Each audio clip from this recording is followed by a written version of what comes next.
akkaataa duraa duuba sagantaa keenyaatiin yeroon kun yeroo itti dubbii waaqayyoo sagalee waaqayyoo isa jiraataa dhageenyudha.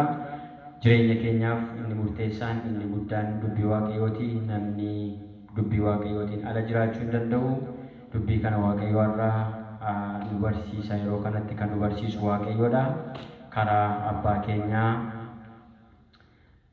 Qasiis Ballaxeetiin dubbii waaqayyoo barannaa. Isaan arraba isaan ittiin nu barsiisan, nuun immoo laphee cabaa dubbii waaqayyoo ittiin dhageenye mootummaa waaqayyoo dhaaluuf qophoofnu hunduma keenya waaqayyoo nuuf kennu tola jaalala isaa nuuf haa ta'u. Waaqayyo hafuura isaa qulqulluu nama dhumaatti nu haa geggeessu. Ameen. Garuma abbaa keenyaatiin isin dabarsu.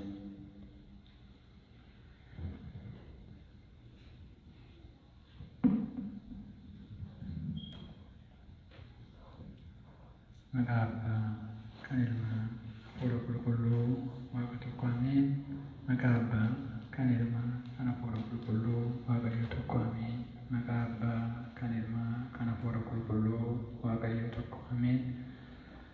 Jaalatamoota maatii Waaqayyoo Gooftaan keenya Yesuus Kiristoos dhiiga isaatiin ilmoo isaa kan isin taasifate akkam bultan akkam turtanis Waaqayyoon akkuma maqaa isaa Waaqa, akkuma maqaa isaa arjaa, akkuma maqaa isaa kan hundumaayyuu waliin dabarsine hundumaayyuu kan jaalatu lafa irrattis samii irratti isaan qixxaa'uu kan danda'u kan hin jiraanne jaalalaa fi eegumsaan eegee guyyaa kanatti fuula isaa duratti dhaabbannee isa kadhachuu isa galateeffachuu akka dandeenyu eeyyama isaa kan nu ta'e maqaan isaa galatoomee haa ta'u. Haadha gooftaa keenyaa haadha Yesuus Kiristoos ilma jaalatamaa waaqarraa argachuudhaan deessee foon isaatii fi dhiiga isaa nyaachuu akka dandeenyu kan nuuf kenne Waaqayyoon maqaan isheetis kan qulqullootaas kan hundumaatu kan galatoomee haa ta'u. Egaa namni waa'ee Waaqayyootiif isa uumuu isaa qofaaf wanna kaffaluuf wanna baasuuf hin qabu. Yoo baaseef illee gahaa hin ta'u. Kanaaf kitaaba sirna galatuu keessatti waa fiduu barbaadanii aarsaa galchuu fe'anii waan kennan warra dhaabaniif akka kennaniitti irraa fudhata. Namni fedhii isaa keessatti warqee namuyyuu dureechi tokko danda'ee fiduu hin dandeenye oduun godhee oduun fidee yoo jedhee hawwee garuu humna isaa irraa yoo fiduu baate akka inni fideefitti irraa fudhata. ولله يقارب له كنو لكن فداني garuu waan hin qabneef hin kennan harka isaanitti raawwachuu waan hin jirreefi hawwii isaan sana qofaayyuu akka kennaniitti fudhataa jedhee kitaaba qulqulluu qiddaasee Menkiraat irratti dubbata. Kanaaf waaqni fi haala inni itti nama fayyisuudhaaf haala inni yoo isa gaafatan itti namaa kennuudhaaf haala namni hanga xiqqoo yoo barbaade safara malee inni namaa kennuudhaaf yaadu akka sanitti ibse. Kanaaf maqaan isaa guyyaa kanaan kan nu ga'e isa galateeffachuudhaaf kan nu ga'e maqaa isaatiin ixaana qurbaana dhiyeessuudhaaf biyyi lafaa lakkii hin ta'u hin dhiyaatu gaafa jedhu Waaqayyoon immoo haa dhiyaatu. Maaltu beekama? Lapheen namoota badaallee ta'u namoonni waan biraatiif illee kakka'anii dhufanii fuula Waaqayyoo fuulduratti yoo dhufan yoo dhiyaatan namoonni yoo walitti hiqanii jaalalli Waaqayyoo warra san caalaa nama Waaqaa taasisuu danda'a. Waan karaa nama yaaduuf karaa adda addaan nama barbaada waan ta'eef haala kanaaniin bareednee akka isa galateeffannu hannu hoyyame maqaan isaa galatoomee haa ta'u jecha hin qabnu. Egaa sagalee xiqqoo gabaabduu yeroo dheeraa hin fudhannu. Waliin ilaaluudhaa fi mul'ina Yohaannis boqonnaa 12 lakkoofsa 1-3 akka seensatti fudhanneeti akka jecha iyyootti fudhanneeti waliin ilaalla. Kanaaf Waaqni abbootii keenya gargaare waa'ee jecha isaa isaanii ibse waa'ee dubbii isaa laphee isaanii keessa barreesse nuufis kadhannaa isaaniitiin nuuf yaa barreessu. Egaa maal jedhama? Samii irratti raajii guddaa ta'e jedheeti Yohaannis sagalee Waaqaa lallabuudhaaf gaafa ka'u ari'anii dodola Pheexroo jedhamtu keessatti hidhaman akka hin barsiifne. Yeroo san inni garuu Waaqayyoo wajjin walitti dhufeeti Waaqayyoo wanna addunyaa kanarratti ta'u dhugaadha. Kakuu duriitti raagdotatu jiru kan akka Isaayyaas, kan akka Ermiyaas, kan akka Daani'eel hedduun, kan akka Musefaan kakuu haaraatti hin jiru ture. Isuma wangeela barreesse Yohaannis kanatuyyuu mul'ina isaa kana Waaqayyoon immoo itti ibse hanga deebi'ee dhufuu gooftaa keenya Yesuus Kiristoositti. Duubaa kaasee hanga dhumaatitti, dhumaa kaasee hanga gidduutti walitti kan jiru walitti fidee boqonnaa tokkotti kana keessa qofatti barreesse. Innis maal jedha? Samii irratti raajii guddaa ta'e. Raajiin kun maal inni yoo jedhamu, kunoo dubartiin biiftuu uffatte miila ishee jalatti addeechi kan jiru, mataa ishee irrattis gonfoon urjii 12 kan ta'e. Dubartiin tun uffatuuf da'uudhaafis baay'ee rakkatte. Maaliifuu raajiin samii irratti ta'e kana qofaa miti. Inni lammaffaan tokkos immoo kan biraa ta'ee jira. Inni maal inni jennaan awwee abiyyi waqayyi jawwee guddaa fi diimaa inni si mul'ate. Samii irratti dubartii biiftuu uffatte qofaa miti. Samii irratti ishee urjiin 12 ta'ee fi qofaa miti.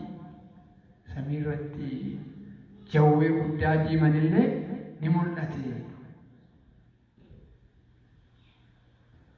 Artanii mootummaa Waaqayyoo keessatti qulqulloota qofaa miti. Diimaa jechuun dhiiga namaa dhangalaasu. Jawwee yookaan bofa yookiin seexana isa nama si'a duraatti dogongorsiise. Innillee hin mul'ate. Maaliif jennaan dubartittiin ulfaa da'uuf jirti. Wanni isheen deessu kun immoo warra Yihuudootaa bichaa kan fayyisuu miti.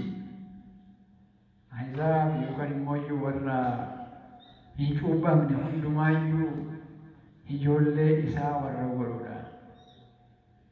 Isheen kan deeche kunis taayitaa ulee sibiilatiin hundumaayyuu kan bulchuu danda'u, hundumaa kan gara isaatti fudhachuu danda'u, saba Israa'elii qofaa saba Waaqayyootti amananii osoo hin taane amma hundumaa kan inni biyya adda addaatti kaan mukatti, kaan immoo urjiitti, kaan immoo addeessatti, kaan biiftutti sagachiisu. Karaa adda addaatiin kaan Arxeemis akka Phaawulos faatti barsiisanitti bocanii bifa namaatiin harka funyaan ija gurra itti baasanii miila itti baasanii kadhata san hundumaa isaan harkaa fudhachuudhaaf dubartittiin tuni ulfa turte. Da'uudhaafis yoo jirtutti rakkoo baay'eetu ture. Tokko rakkoon inni ture maalidha? Gaafa da'uudhaaf jettu raajonni yoo ka'anii dubbatanii kaan magaaziidhaan muruudhaan yaa'i Yerusaalem akka handaanqoon daa'ima ishee jaallatee waan ishee laboqqaa ishee jalatti halattutti sassaabbattutti gizee meeqan sitti erge ati garuu kaan nagaachan kaan qottoodhaan kaan magaaziidhaan murtee ajjeesaa turte. Raajonni kunoo Waaqayyoo mallattoo isinii kenna dubrummaan inni deessi gaafa jedhu kaasanii isaan waan kana mormaa turanii gaafa dhaltullee nutis dhaqnee sagannaa fi yoo agartani waa'ee mucaa kanaa haala gaariidhaan laalate deebi'aa natti himaa jedhanii warra aarsaa isaanii fidatanii biyya fagoo irraa dhufanii luboonni Yerusaalemii fi Heroodis wal gahanii iddoo itti dhaalatu bakkana jedhanii kitaaba irraa dubbisanii fi akka ajjeesamuuf sababa ta'anii ture balaa saniin ijoolleen 14,000 lakkaawwamanii biyya Yerusaalem keessatti dhiiganii lola'ee ture. Kanaaf jawwee guddaan dubartittii ulfooftu sanii yoo ulfooftee ilmi ishee deessu sun immoo iyyuu hundumaa mootummaa Waaqayyootti galchuu abaluu osoo hin jedhin kan isaatti amanu hundumaa fi jireenya kan kennuudha. Kanaaf jawwee guddaa adiin mul'ate. Inni kunis ishee fuuldura dhaabbate. Kuni kan ta'e samii irratti argee Waaqayyoon akkasitti na agarsiisee mul'ina isaarraa boqonnaa 12. Hundi keessanuu yoo galtan ammallee appilikeeshinii keessan irraa bilbila irraa yoo qabattan gadi baasatee dubbisaadha. Laaladha waliin laaluun bareeda. Ishee fuuldura dhaabbate. Isa eenyu deesse? Isa hundumaayyuu danda'u. Isa hundumaayyuu bulchu. Fuuldura zandoon kun jawween kun hin dhaabbate. Jawween kun yoo dhaabbatu bareedaa ta'ee gurraacha ta'ee miti. Maali kun seexana fakkaata nuti akka jennee seexanni gurraacha jennu san fakkaatee miti. Guddaa fi diimaa. Kanaaf abbaan keenya qulqulluu Phaawulos ergaa isaa dhugaa ergu seexanni yeroo hunda bifa isaa jijjiiruudhaan ergamaa ifaa fakkaatee mul'ata. Kanaafuu kun raajii miti. Namni hojii isaa hojjetanis bifa akkasii sanii warra gaarii of fakkeessanii mul'atu. Kun dinqii miti. Bakkanaa sagaleen akkanaa akkamitti dhaga'ama? Abalurraa dubbiin akkanaa akkamitti ka'a? Hin jedhinaadha. Seexanni tooftaa isaatiif jecha bifa isaa jijjiiree ergamoota ifaa fakkaachuudhaan har'aan natti mul'ate tokko abjuudha akkasumaan jedhe Miikaa'elaan. Akkana kan jettu tabbuudhaan dubartiin jalatti himte biifti deemee maaramiidha hin jedhinaati. Inni abbaa Arsaaniyoos jedhamu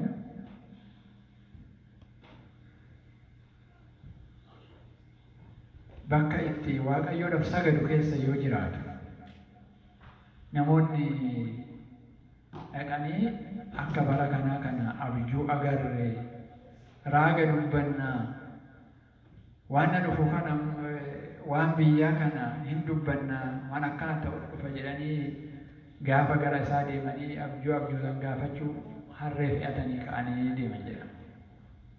Abbaa Arsaaniyoos jechuun baay'ee biyya Misraa keessatti baay'itaawii beekamaadha. Gaafsan oduu deemaa jiranuyyuu isa bira hoggaa ga'anii oduu isaan hin gaafatin harreen keessan maal ta'ee si jalaa du'ee jedhee yoo ta'an nu isa si gaafachuu dhufne oduu sin gaafatan akkamitti nutti himtee jennaan seexanatu nutti agarsiise. Abbaa guddaa sanii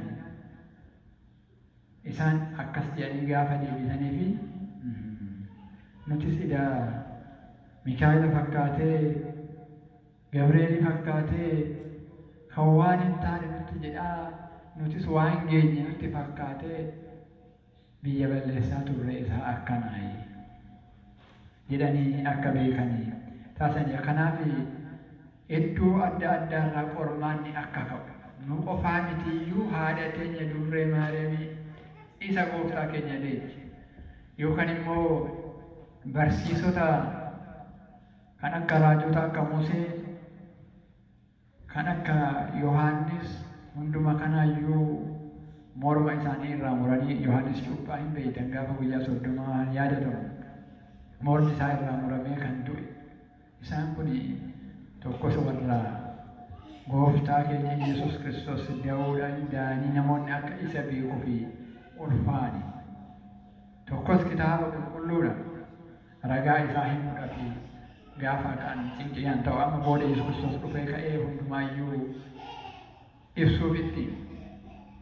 Kanaaf gaafsanii inni dhufee fuuldura ishee dhaabbate gaafa dhalatus ilmoo ishee jalaa nyaachuudhaaf waan biraati osoo hin ta'in balleessuu qofaaf. Ilmoo dhalatte jalaa nyaachuudhaaf jechuun jalaa ajjeesuudhaaf akka namoota hundumaaf waaqa hin taane akka hundumtuu isaa hin waaqeffanne namoota illee akka waa isaa hin dhageenye yoo dhagaanillee dubbii hin taane hiikkatanii dadhabanii akka jiraatan. Yaa ta'u malee isheenis gaafa ilma san deessu laphophaan kennameefi yookaan immoo bakka iddoo isheedhaa qophaa'etti gara biyya Misiraatti godaante. Wagoyyet yiitiibisitu sagada. Dubarteen sun akkanatti kan biiftuun ta'eef sun akkanatti gonfoon hojii irraa hojjetame 12 mataa ishee irratti ta'e sun miila ishee jalaa kan addeessa kopheeffattee kophee ta'e sun amma akka godaantu ta'e fira ishee hin qabdu, abbaa hin qabdu, haadha hin qabdu. Yeroo sanitti kan ittiin godaanane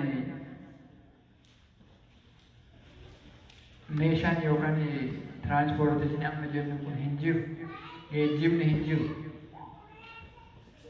Biyya tokko miti ardii tokkorraa gara ardii biraatti godaanu jechuun yeroo guddaadha. Innaa namni akkatti kabaja kana qabu gaafa salphinni akkanaa kun namatti dhufe akkamiin obsinee bira darbuu dandeenya nuti osoo ta'e bakka guddaa warra jirru. Firoota guddaarraa warra dhalanne beekumsa guddaa warra qabnu namootaa fi mootummoota akkasumas mana amantii irraa beekumsa kan qabnu gaafa godaansi kun dhufee homaa dhabnu firallee gaafa dhabnu akkami waaqatti dhiyaachuu dandeenya? Akkamuma waa'ee waaqayyoodha jennee itti amanuu dandeenya? Gaafa kophaatti yaafne. Kophaa keessanitti murteessaa isin qofti mana kana keessatti osoo haftani egaa nama 2-3 ta'ee maaliin godha? Dadhabne amma humna keenya xaarre garuu namuu hin argamne ani qofti maaliin godhee itti ba'a jettanii dhiistu moo namni illee yoo jiraachuu baate gara waaqa kootti godaanna. Mucaa kana fudheen godaana akka inni hin duune jireenya namaaf ta'a. Kabaja keenya dhiifnee hariiroo walqunnamtii saboota wajjin qabnu idirii yookaan immoo walitti dhufeenya adda addaa qabnu irraa yoo kophaatti hafne saba kanarraan kophaatti hafuurraa waaqayyoorraa fagaachuu nuu wayya. Waan garaa namaa hin beeka jennee laphee keenya qofaan amannee afaan keenya osoo hin amanne hafna. Qormaanni yeroo kamiyyuu samii irratti wanni mul'ate hanga dhuma jiruu namaatti isa kanaadha. Yeroo tokko dhuguma nama gammachiisa. Mana ofii ta'anii waaqayyoo ofii fuuldura ta'anii afaan ofii faarfachaa odoo homaa hin qaana'in bakka kanatti jal'isee laata. Bakka kanatti namoonni natti qoosinu akkatti dubbachuu kooti osoo hin jedhin yeroo biraa duuba ejjennee wanna murteessan qofa wanna fidaa jiran qofa dhageenyee waan biraa dhimma keenya osoo hin ta'in amma immoo keessatti argamnee ofii keenya qopheessaa ofii keenya faarfachaa kuni gaafa ta'u kana qofa miti boodarra mooyyuu zandoo yookaan inni jabaan diimaan kun dhufeeti nama jidduutti dhiiga dhangalaasa. Nuti mana Waaqayyoo keessatti akka tokko hin taane abaluun waan akkasiiti. Abaluun kan hordofu waan akkanaati.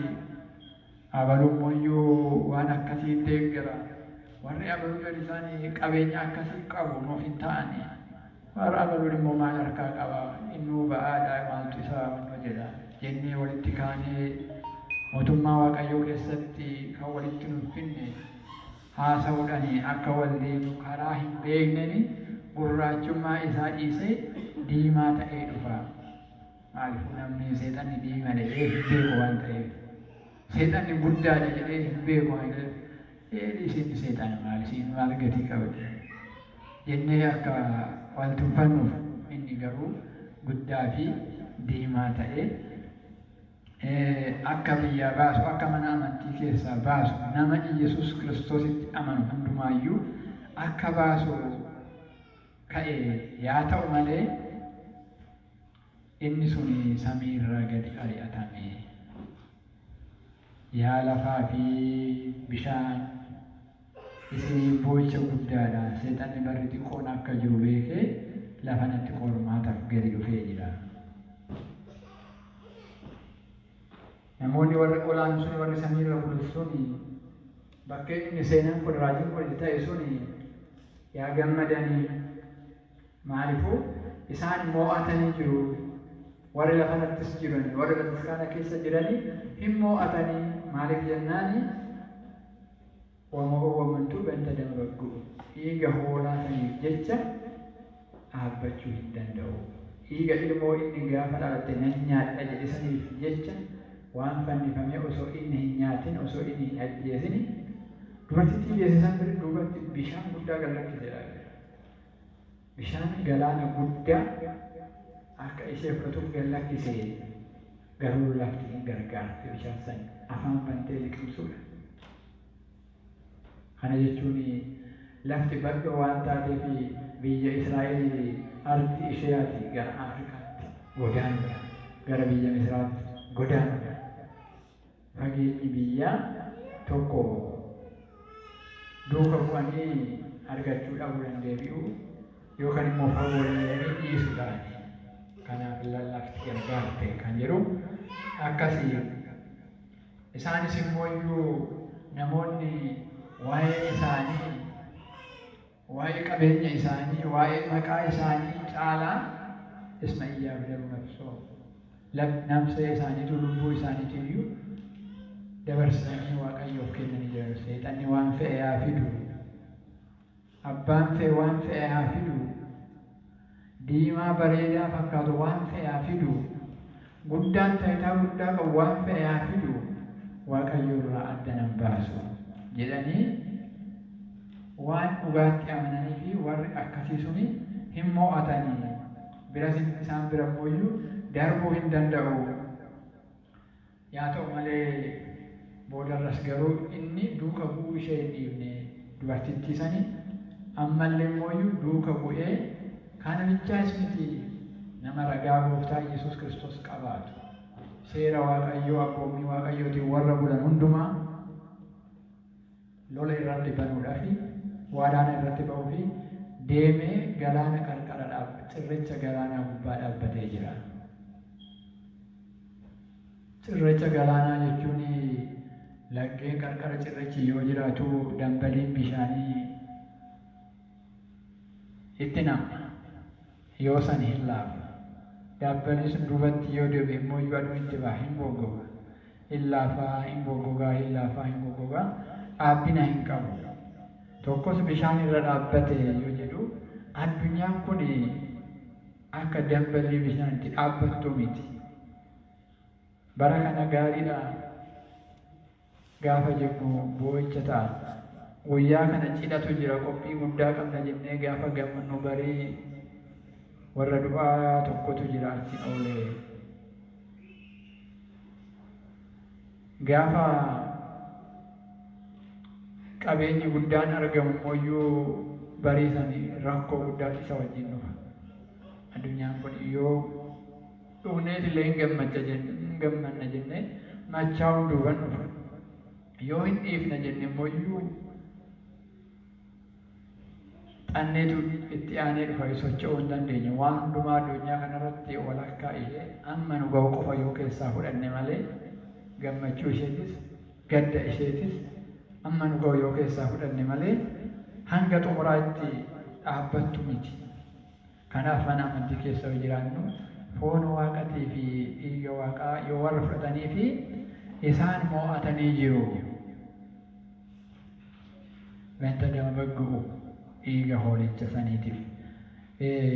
Nawaa baggu'u lajjaa kunoo hoolan waaqayyoo cubbuu addunyaa kanaa kan balleessu jedhee Yohaannis wangeela isaati irratti kan dubbate gaafa cuuphaa sanii Yesuus Kiristoos cuuphamu dhufu kunooti hoolaan waaqayyoo. Kanaaf maqaa isaa kanaan foon isaa kanaaf dhiiga isaa kan dhugaa qabaachuudhaan. Namoonni biyya keenyaa amantii Ortodoksii Tawaahidoo Itoophiyaatti jiran hundinuu akka Ortodoksii warra biraa miti. Maaliifuu gara foon waaqatii fi dhiiga waaqatti hin dhiyaatan. Warrumti ollaa keenyaa warri Misiraa yoo dhaayitanii ilaaltan bataskaana isaanii as Seent Meeriin jiran Seent Pooliin hunduyyuu hin fudhatu. Dhiiga waaqatii foon waaqaa. Maaliifuu wanna barbaachisu akka gaariitti waan beekan waan itti himameef. Nuti immoo nuti isin himne himuufis fedhii hin qabu. Kanaafuu namni isin dhaggeenya. Namni si yoo dhagaye immoo isa irra dhugaarraa waan biraa waan dhagahuuf ittiin dhiyaanne. Namoonni foon waaqatiif dhiiga waaqaa kan fudhatanii ani lammata cubbuu hin hojjedhu jedhanii miti. Yoo dogongoran gaabbii garaa. Ani kana booda yoo foon waaqatiif dhiiga waaqaa fudhe daa'ima hin godhannu jedhanii miti. Kitaabni akkas hin jedhu. Namoonni kan dhiiga waaqatiif foon waaqaa fudhatanii haadha manaa tokkoo fi abbaa manaa tokkoon jiraachaa gaabbii galaati. Yaa ta'u malee inni kunis yoo ta'uu baate yoo tarii abbaan manaa yookaan haati manaa yoo boqotan yoo addunyaa kanarra amantii isaanii tokko yoo jijjiirate yoo gaabsan immoo yoo danda'e daa'ima guddisuu yoo dandeesse itti fufti. Yoo dadhabde immoo seeruma bataskaanatiin akkasumatti sirna qurbaanatiin kan biraatiin walitti itti fufuu jechuudha. Namni boru cubbuu hin hojjetan, namni boru hin kufa, garuu gaafuma sanii cubbuu isaa sanii machaa akka foon waaqatiif dhiiga waaqaa fudhatu malee akka ergamootaatti kanumaa hin balleessine, kanumaa hin tuqne miti. Kanaaf gaabbiin saamunaadha. Gaabbii galaatii fudhaa kan jedhamuufi kanaaf warra kaleessa gaabbii galee fudhatee faaruma qiddaas irratti maal jedhama gaabbii galaa fudhaa ammas. Maaliifuu namni hin dogongora. Wanni dhaabbataa ta'e hin jiru. Garuu dhiigni isaatiif foon isaa immoo namoonni akka hin dogongorre, namoonni akka yakka hin hojjenne yeroodhaa yerootti amantiin guddachaa jabaachaa deema. Kana ta'uu baannaan garuu bishaan cirracha bishaan dhaqee seexanni irra ejjete sanitti foon waaqatirraa yookaan dhugee hin dhuguu irraa isiif fagaatu akkanumatti jiraata. Kanaaf ba'aan koo ulfaataa miti. Koottan irraa baradhaa. Ba'aan koo salphaadha. Ba'aan koo xiqqaadha. Koottan ani ba'aa keessan hin baadha waan ta'eef wanna ba'aa guddaa isin hin kennu. Dhugaadha. Nuti mana amantii keessatti ba'aa guddaa ta'echisnee ta'a. Foon waaqaa fi dhiiga waaqaa fudhachuudhaaf dura waan kana qopheessa. kana biyyatti jennee ta'uu danda'a. Garuu mana Waaqayyootitti kitaabni qulqulluun waan nuuf jedhin qabu gaaffii galuu qabu. Waan inni gadda kaleessa balleessite boroo balleessuu hin feetu yoo dogongorte immoo deebitee gaaffii galuudha ammas. Kanaaf foon Waaqarraa fakkaachuudhaaf yookaan abbaa manaa haadha manaa ta'anii jiraachuu qofa miti. Dhuunfaadhaanis kan jiraatu kophaa isaatti kan jiraatu yoo ta'e hamma gaa'ela godhatutti wanta dogongoruuf gaaffii galaa. Haayilatti ani boorus nan dogongoraa iftaanis nan dogongoraa kanaaf kanuma gaaffii galuurra dogongoruma koo itti fufuu wayya jechuuni hammeenya. Maqaan borulee cubbuun hojjedha waan ta'eef inni barbaadu jedhee agriimentii godhuu diduudha Waaqayyo wajjin. Yoo kufte kunoo saamunaan si jira ittiin dhiqatta jedhee gaaffii kenne lakki ani borus hojjaanan hojjedha waan ta'eef wiikan irraan gaaf tokko dhiqadha jechuun hin jiru. Har'as dhiqachaatu borus dhiqachaatuma amma keessumaa yeroo koronaa kana namni yeroo baay'ee akka harka dhiqatu hin gorsaniimi. Garuu gaafa tokko bakka tokkotti gaafa sanbata guddaa dhiqadha jechuun hin jiru. Yeroo kamiyyuu waa itti ootu tuqee dhiqachuun isaa barbaachisaadha. Kanaaf mana amantii keessatti taammiriin guddaan inni jiru kana qofaadha. Wanni biraa homtuu hin jiru. Raajii guddaan jiru lola samii fi lola dhugaa hojjetanii fi lola jawween walitti banu kana qofatu iyyuu ta'ammirii yookaan raajii guddaadha. Isa kana danda'anii bataskaana keessa jiraachuu. Isa namni namaan jedhu danda'anii bataskaana keessatti jiraachuu. Bishaan guddaa fidee dhufeedha. Bishaan guddaa jechuun qormaata guddaa jechuudha. Han namni hin dandeenye. Garanaan hin dhufa nutti dhufa jennee kan nuti hin eegne. Akkamiin kuni kana ta'a? Odoo abalullee ta'e homaa miti. Odoo diina kootillee ta'e homaa miti. Odoo baadaallee ormallee osoo ta'e homaa miti. Akkamitti obboleessa koorra? Akkamitti haadha tiyyarraa? Akkamitti abbaa koorra? Jecha akkanaan dhagara. Maaliif wantichi wanna guddaadha waan ta'eef karaa numbeen bishaan fidee nu duubatti naqaa. Kanaaf qorichi maalinnaan abbaan keenya maatii osoo wangeela isaa irratti namni beekanii mana isaa lafa kattaa fi hundee cimaa irratti ijaarratetu jira. Tokkommoyyuu kanuma akkuma itti cirracha irratti ijaarratetu jira. Kan cirracha irra ijaarrate gaafa bubbeen bubbisu gaafa galaanni guutu dhufee mana san darbee kuffise. Kufaatiin isaas akka hin taane ta'e. Tokkommoo kattaa irratti dhaabbate. Inni kanammoo galaanni gaafa dhufu darbee jiguus hin dandeenye.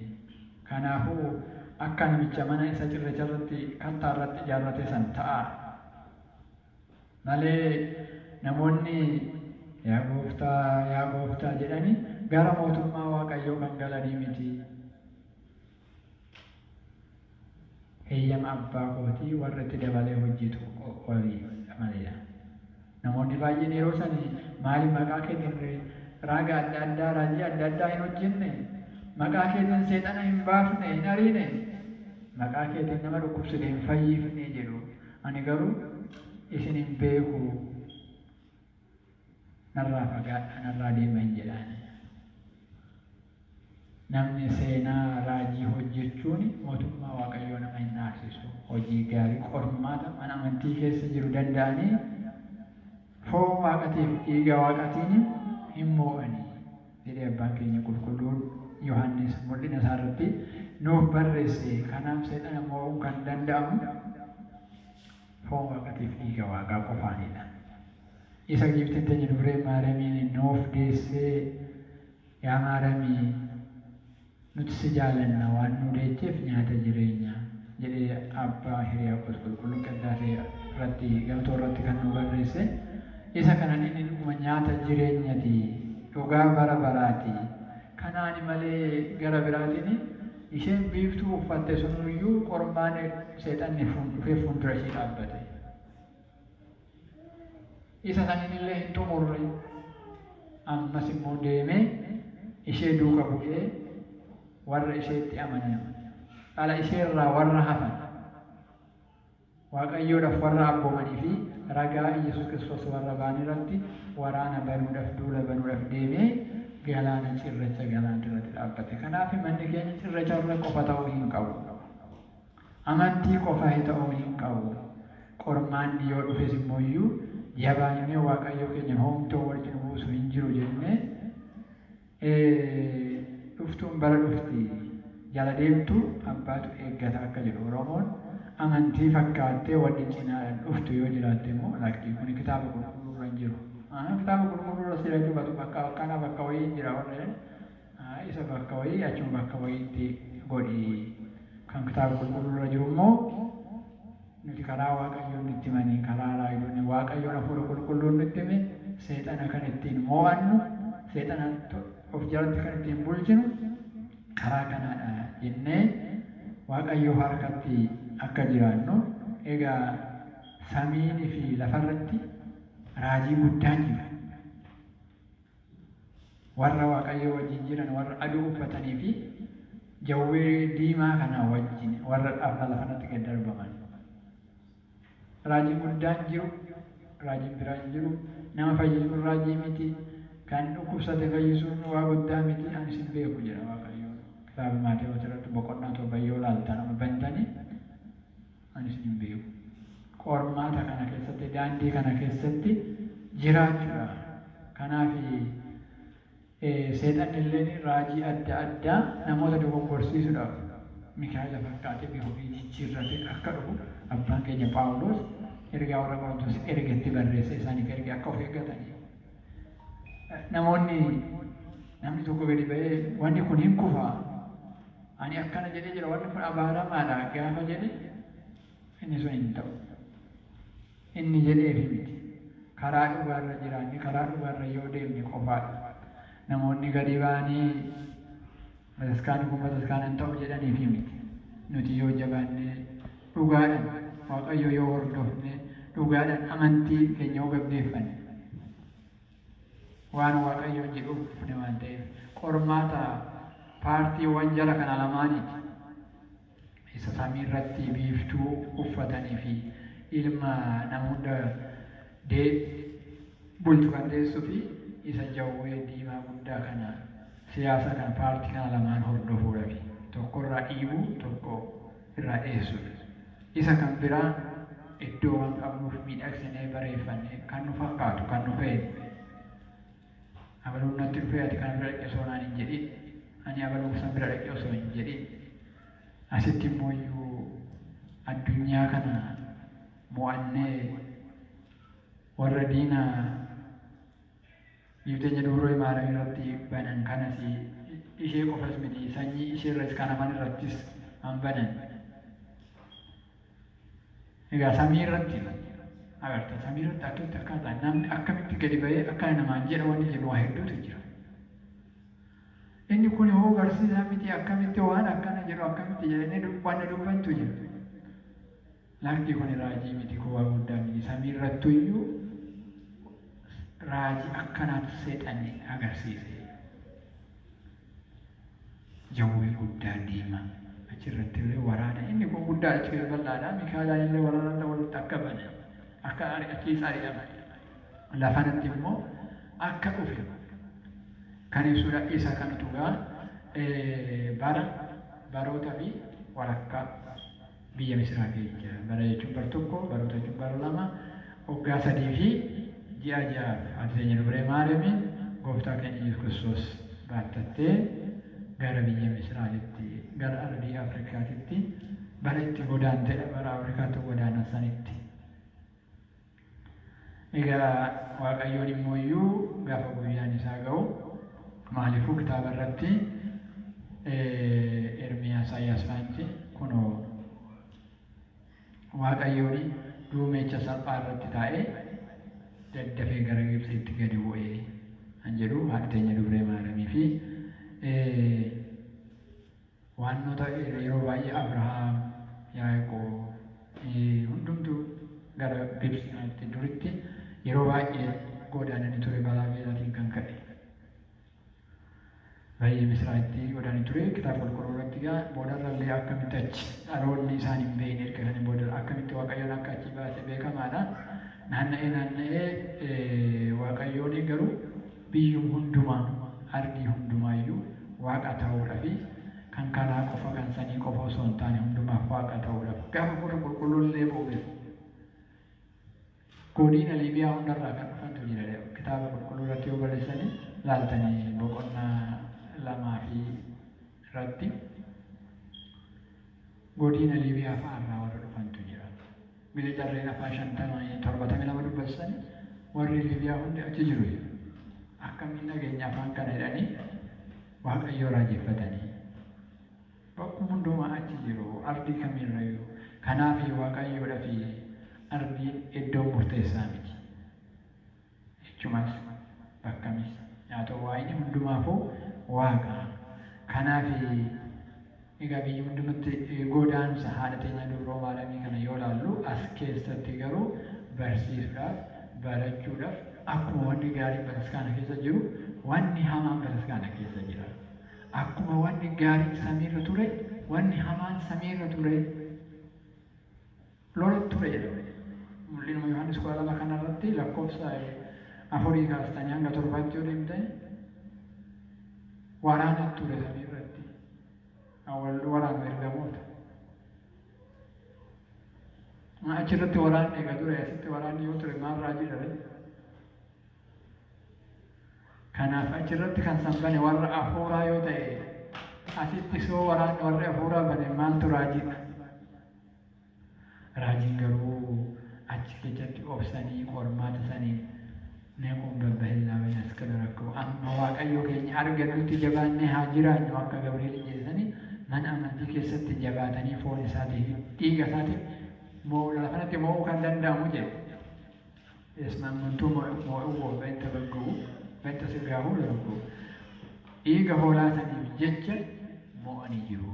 Kanaaf seexana mo'achuudhaaf dhiiga hoolaa kan ta'e gooftaa keenya Kiristoos fudhannee nyaannee ittiin jiraachuu akka dandeenye himanuu isaaniif yaa ta'u isa kana godhuudhaaf wanni nama dhowwu hin jiru. Wanna balleessanii kana balleessuu jedhanii akka hin qabu dhufanii himatanii boru kan balleessuufis immoo saamunaa yoo fixate hin kennamaa fi saamunaa ittiin miccate fudhachuu bicha. Wanni biraa tarii wanni nama sossodaachisu wanni adda addaa biyyatti barannee dhageenyee baay'itaawota haa ta'u warra bakkuma hundatti jedhuufis haa ta'u bakka adda addaa turres haa ta'u wanna dhugaa hin taaneef sirrii hin taane dhaggeeffachaa osoo hin ta'in karaa dhugaa qofaan laallee walii wajjin odoo hin sodaatin. Waaqayyoo kan nama sodaachisu miti. Foon isaa fudhachuun kan nama sodaachisu miti. Kanaaf haala saniin akkasitti itti akkuma nyaata guyyaa guyyaa nyaannutti cubbuu keenyarraa lubbuu keenyaaf hin barbaachisa waan ta'eef akkasitti akka fudhachuu dandeenyu heeyyama isaa nuuf haa ta'u. Kana maaliif waan ittiin mo'achuu dandeenyu. Kana qofaadha fi egaa godaansa haadha teenya dubree maaramiirraa eebba ishee nuufis nu haa hiru. Qormaata kana keessatti isheen haadha waaqayyoo taate inni waaqa ta'e eessanii gara Gibxiitti yoo godaananii qormaanni yoo nutti dhufe nuti akkami gammachuu fudhachuu qabna. Bakka carraa isheen argatte kana kabaja maalamii argatte kana argachuu isheerras argachuu akkuma feenu goodi rakkina kanas immooyyuu bira darbuun dirqama. Kanaafi namoonni gadi ba'anii ani birrii sii baay'isaa ani akkana sii godhu akkuma jedhanii nu birattis immooyyuu karaa adda addaatiin farankaa qofarratti kan hojjennu mana amantii keessa yoo jiraatu itti hin rifatinaa ittis hin gaddinaa garuu karaa sirrii qabsiisaa deemadha. Ofii keenyanis immoo waan ittiin mo'uu dandeechani karaa kanaan isaan karaa kanaan mo'anii kanaafuu amantii keessan itti jabaadha jedhee Waaqayyoon egaa karaa adda addaatiin abbootii keenyarra jiraatee nu barsiise. Bakka kanatti argamtanii guyyaa kana Waaqayyo fuuldura dhaabbattanii aarsaa dhiyeeffattan hundumaa Waaqayyoon isiniif yaa fudhatu. Haati teenya dubree Maariyaamiin boo'icha ishee isa baattee isa fuulduratti bu'aa deemteef jecha hunduma keenya mootummaa Waaqayyoo keessa akka hin baane achi keessatti akka galmoofnu heeyyama isaa nuuf haa ta'u. Hanga ammaatti kan wajjin turre maqaan Waaqayyoo galatoomee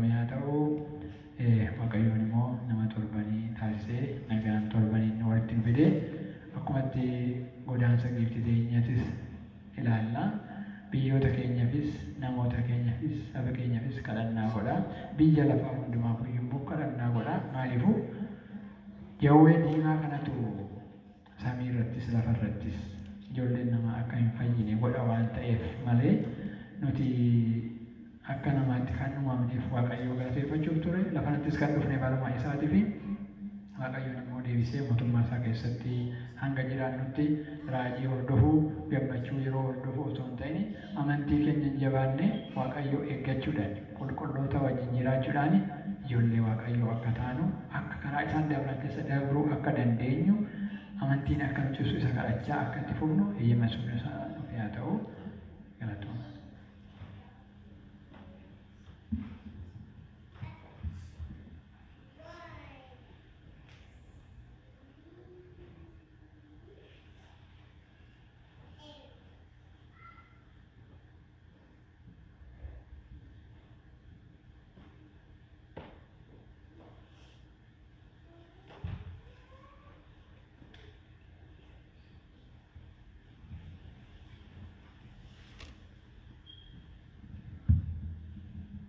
Ameen. Gooftaa keenya fayyisaa keenya Yesuus Kiristoos isa dubbii isaa nu barsiifatee nu gorfatee nu dheekkamatee maqaan isaa bara baraan kan eebbifamee kan galateeffame nuuf haa ta'u.